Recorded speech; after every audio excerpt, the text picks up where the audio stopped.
रही है और रात 9:30 आपको हम बताते हैं प्रोग्राम अब तक में हम दुनिया जहां की बड़ी खबरों से आपको बाखबर करते हैं।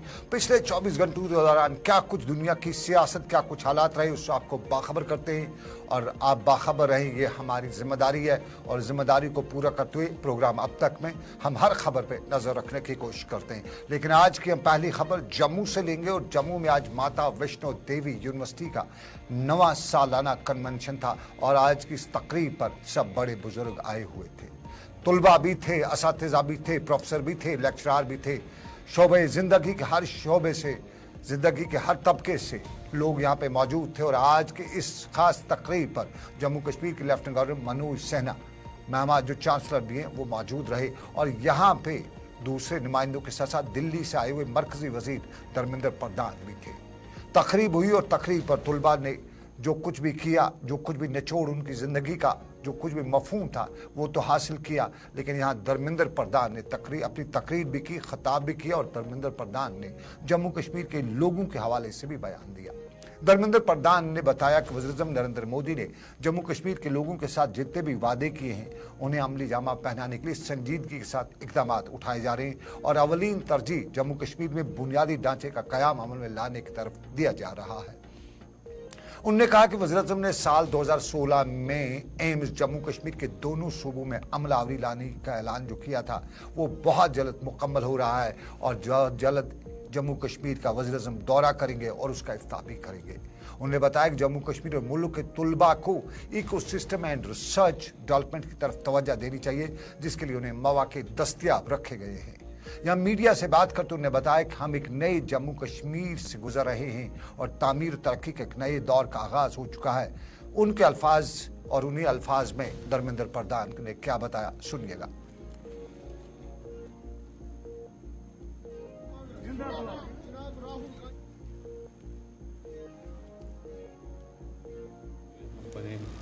प्रधानमंत्री नरेंद्र मोदी जी की जिम्मेवारी के कारण आज जम्मू कश्मीर में अनेक नए शिक्षा अनुष्ठान खुल रहे हैं।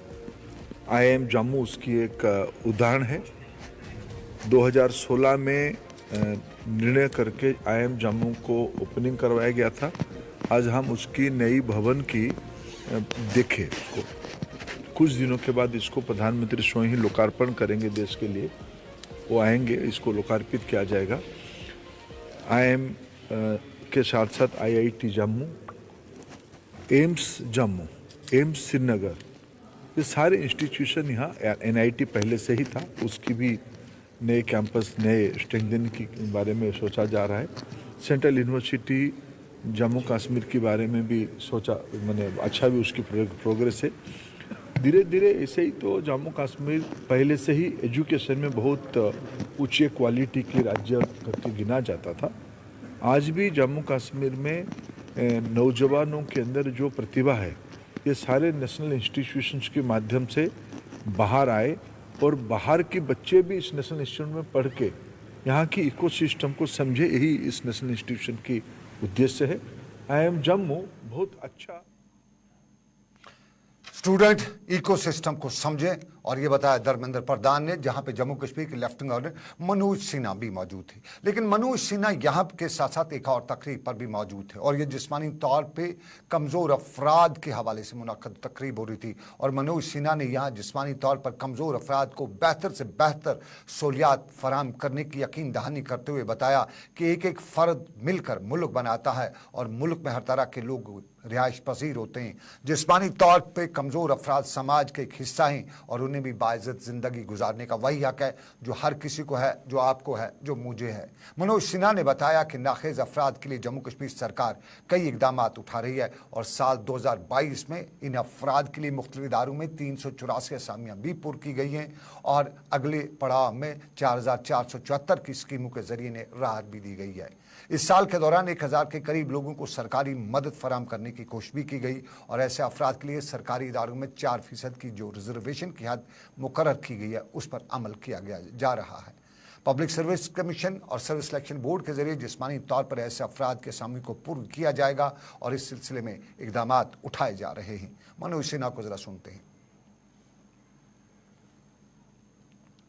हमारा समाज कल्याण विभाग और उसके कार्यक्रमों का व्यापक ढांचा तैयार किया गया है, पूरी संवेदनशीलता के साथ। मित्रों, हमें इस बात को सदैव याद रखना चाहिए कि एक एक व्यक्ति की शक्ति ही मिलकर समाज और राष्ट्र की ताकत बनती है, और इसलिए प्रशासन दिव्यांगजनों की सुविधाओं के लिए 100% सैचुरेशन के लक्ष्य के साथ काम कर रहा है, ताकि समाज दिव्यांगजनों की पूरी क्षमता के द्वारा और अधिक। और अब जरा एडमिनिस्ट्रेटिव काउंसिल का फैसला भी आपको बताते चले। कल आपको याद होगा टैक्स के रिलेटेड, जीएसटी के रिलेटेड एक एडमिनिस्ट्रेटिव काउंसिल का फैसला कल आया था। आज भी एक और फैसला आया और ये इंतखाबात के हवाले से आए हुए हैं। श्रीनगर में, जम्मू में आज ये मामला जो है एडमिनिस्ट्रेटिव काउंसिल की मीटिंग मुनक्कद हुई और इसमें कानूनी, पार्लिमानी अमूर और दूसरे इदारों के अफसरान ने भी शिरकत की। और आज के इस फैसले में, इंतजामी काउंसिल के फैसले के दौरान पंचायती राज एक्ट 1999 में तरमीम को मंजूरी दी गई, जिसके नतीजे में अब ओबीसी के तबके को रिजर्वेशन दी जाएगी। वजारत दाखिला ने पहले ही पंचायती राज एक्ट और रिजर्वेशन के लिए पंचायती राज एक्ट में तरमीम का जो अंदिया दिया था, अब ओबीसी तबके के लिए रिजर्वेशन और सीटों को मखसूस रखने के लिए जो राह हमवार करनी थी वो हो चुकी है। पंचायती राज एक्ट में तरमीम से सरपंचों, पंचों, नायब सरपंचों के खिलाफ अगर अदम एतमाद की तहरीक पेश हो जाती है तो उसके लिए नए ज़ाबित भी आ चुके हैं। और इंतजामी काउंसिल की मीटिंग में स्टेट इलेक्शन कमीशन को मज़ीद इख्तियार भी तफसीस किए गए और पंचायती राज एक्ट के तहत इलेक्शन कराने और पंचायतों के लिए इलेक्शन और दूसरे मामलात हल कराने के लिए सरकारी मामलात अंजाम दिए गए। यह आज की श्रीनगर, जम्मू कश्मीर की एडमिनिस्ट्रेटिव काउंसिल की मीटिंग।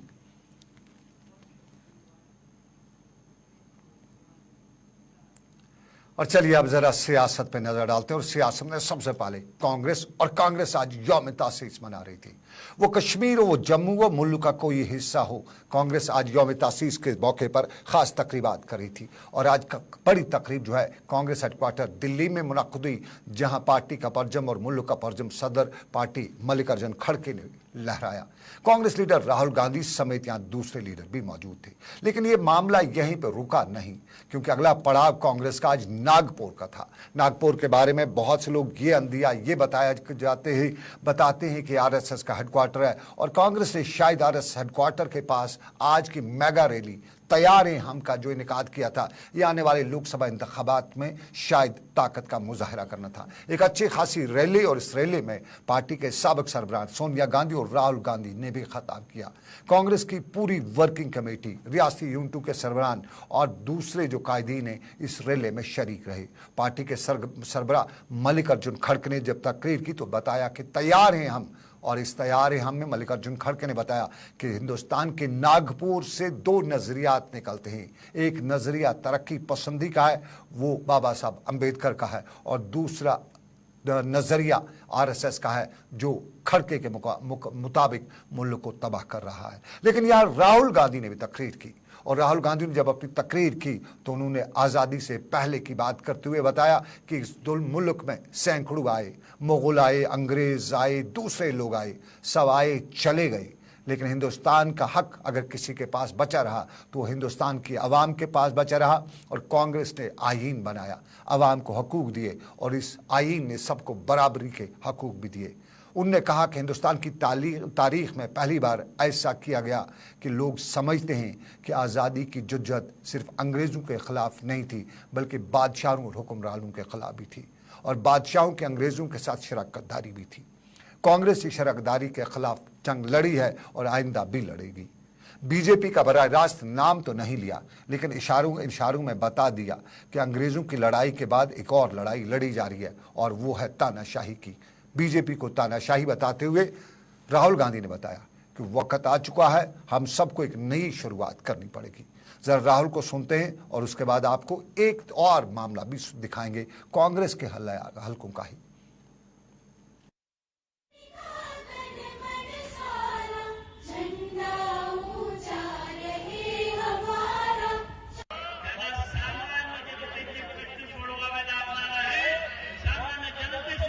लोग कहते हैं कांग्रेस पार्टी ने क्या किया।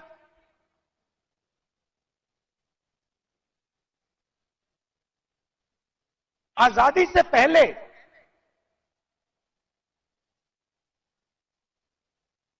अगर आप इस देश में आते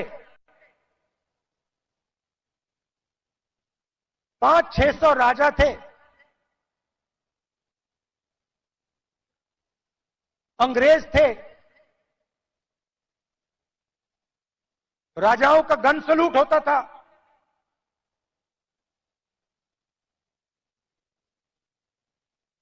किसी को 19 तोपों का सलूट होता था, किसी को 21 तोपों का सलूट होता था।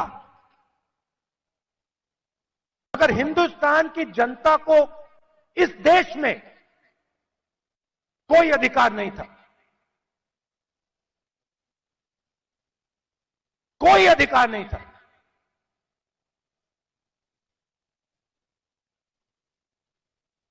गरीब व्यक्ति की जमीन अगर राजा को अच्छी लगी, 1 सेकंड में उसको ले जा सकता था। ये सारे के सारे अधिकार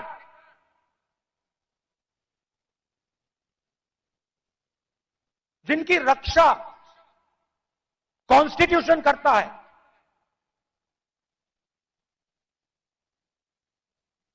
जो अंबेडकर जी ने, गांधी जी ने, नेहरू जी ने खून पसीना देके बनाया, ये कांग्रेस पार्टी ने दिया है। और आरएसएस के लोग, बीजेपी के लोग इसके खिलाफ थे।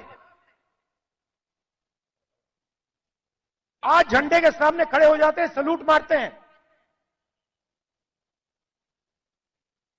सालों के लिए इन्होंने तिरंगे को सलूट नहीं मारा था।